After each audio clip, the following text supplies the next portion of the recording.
Okay, everyone, this is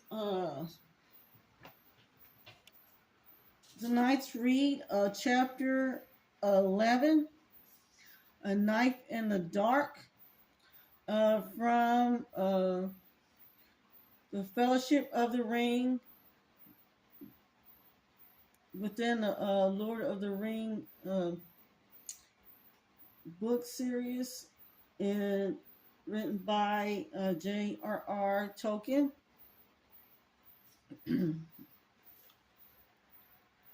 Okay, so let's see. The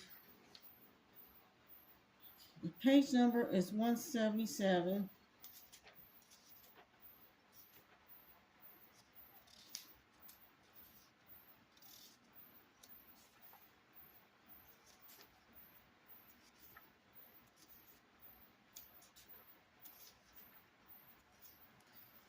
Or 197. That's a lot. And they have to break it up.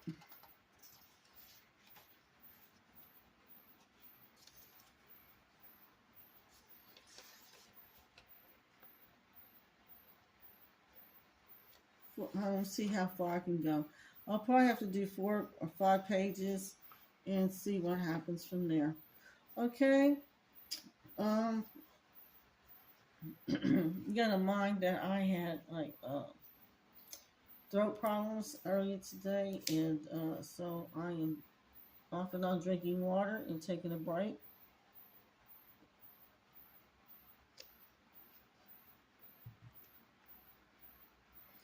Okay, so let's see. As they prepared for sleep in the inn at Bray, darkness lay on Buckland. A mist strayed in the dales and along the river bank. The house at Creek Hollow stood silent.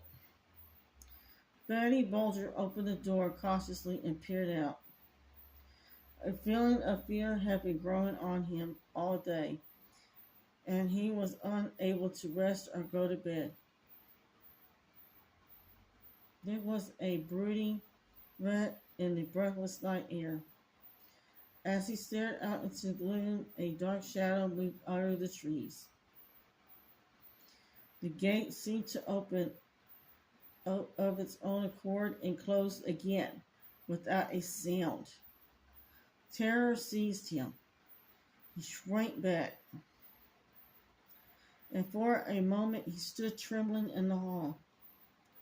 And then he shut and locked the door.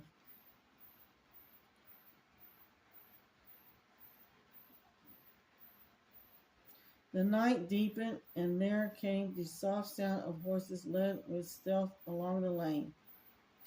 Outside the gate, they stopped, and 3 black figures entered, like shades of night creeping across the ground.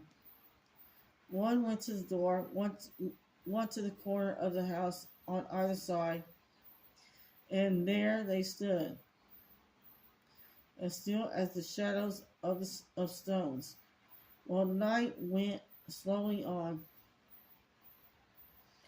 The house and the quiet trees seemed to be waiting breathlessly.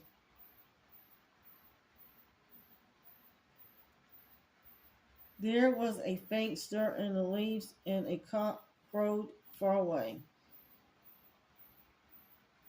The cold hour before dawn was passing, and the figure by the door moved. The dark without moon or stars, a drawn blade gleamed, as if a chill night had been unsheathed.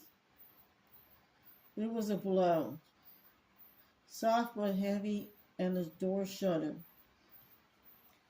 "Open in the name of Mordor," said in a voice thin and menacing. At a second blow, the door yielded and fell back. With timbers burst and lock broken, the black figures passed swiftly in. At that moment, among the trees nearby, a horn rang out. It rent the night like fire on a hilltop.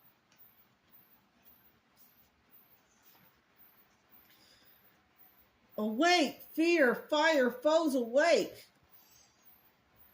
Fatty Bulger had not been idle. As soon as he saw the dark shapes creep from the garden, he knew that he must run for it or perish.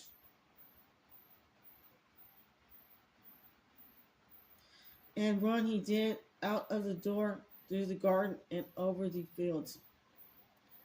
When he reached the nearest house, more than a mile away, he collapsed on the doorstep. No, no, no. He was crying. No, not me. I haven't got it. It was some time before anyone could make out what he was babbling about. At last, they got the idea that enemies were in Buckland. Some strange invasion from the old forest, and then they lost no more time. Fear, fire, foes. The brandy bucks were blowing the whole horn call of Buckland that had not been sounded for 100 years. Not since the white wolves came in the fell winter, when the brandy wine was frozen over. Awake, awake. Far away, answering horns were heard. The alarm was spreading. The black figures fled from the house. One of them let fall hobbit cloak on the step. As he ran in the lane, the noise of hoofs broke out and, gathering to a gallop, went hammering away into the darkness all about Creek Hollow. And there was the sound of horns blowing, the voices crying, and feet running. But the black riders rode like a gale to the north gate. Let the little people blow. Sauron would deal with them later. Meanwhile, they had another errand. They knew now that the house was empty and the ring had gone. They rode down the guards at the gate and vanished from the Shire.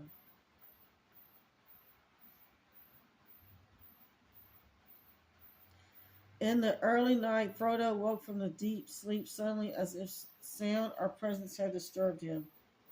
He saw that Strider was sitting alert in his chair.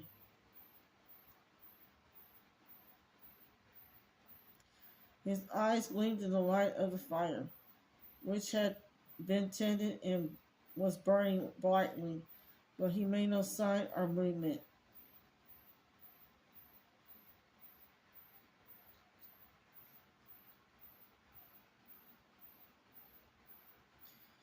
Frodo soon went to sleep again, but his dreams were again troubled with the noise of wind and the gallop's hoofs.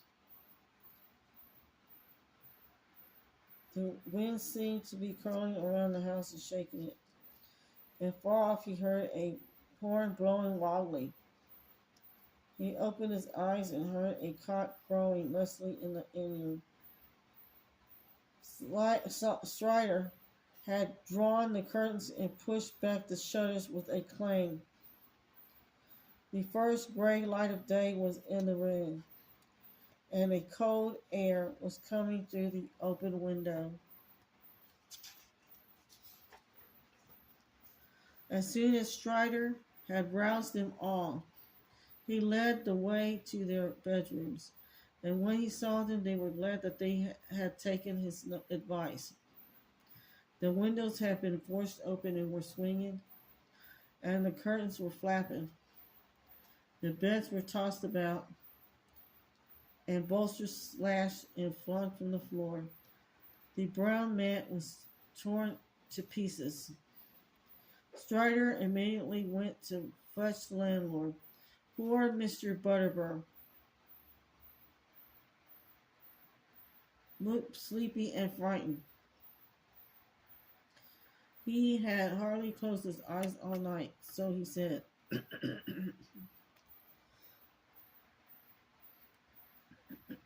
but he had never heard a sound.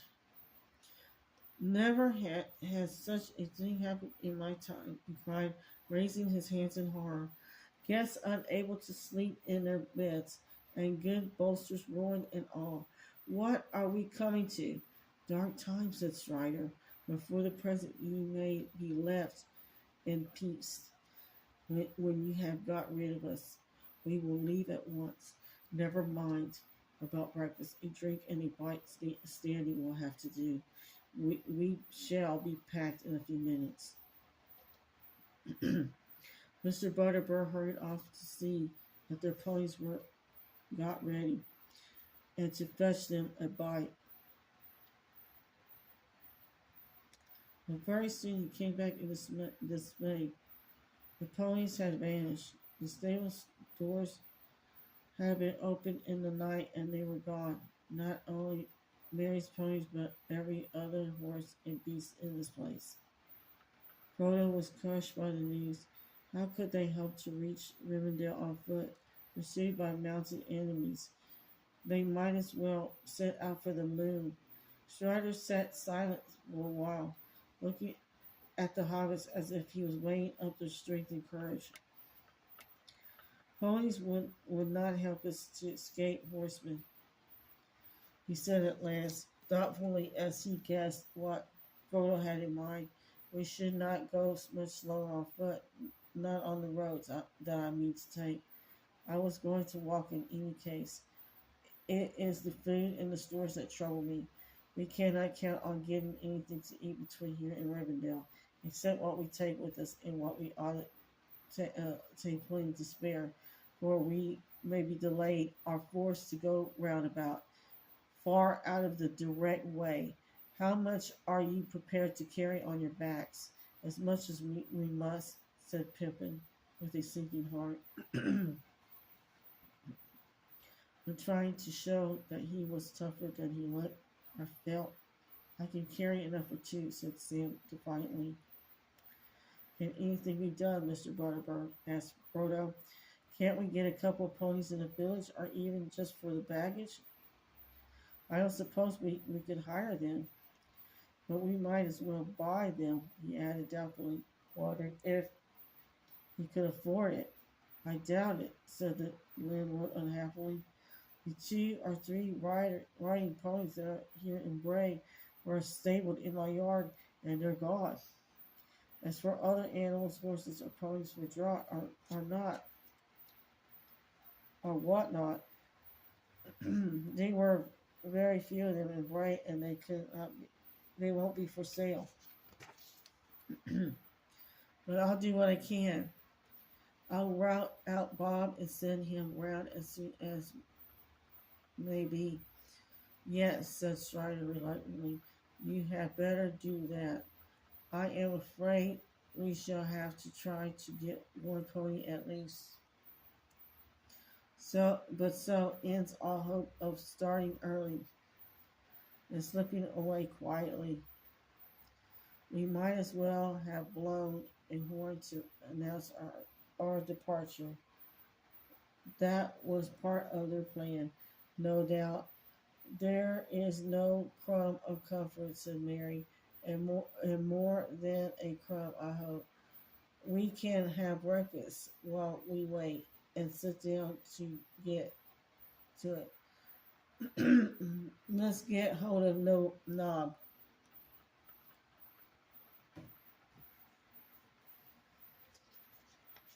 Okay, I'm going to stop here at page 180.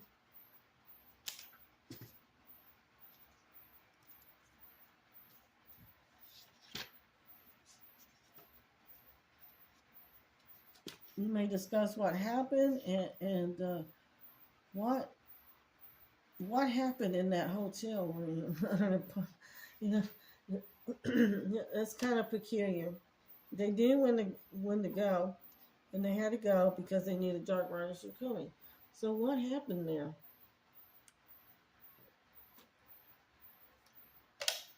You may want to do a movie comparison while you're talking about it. How is it different from the movie?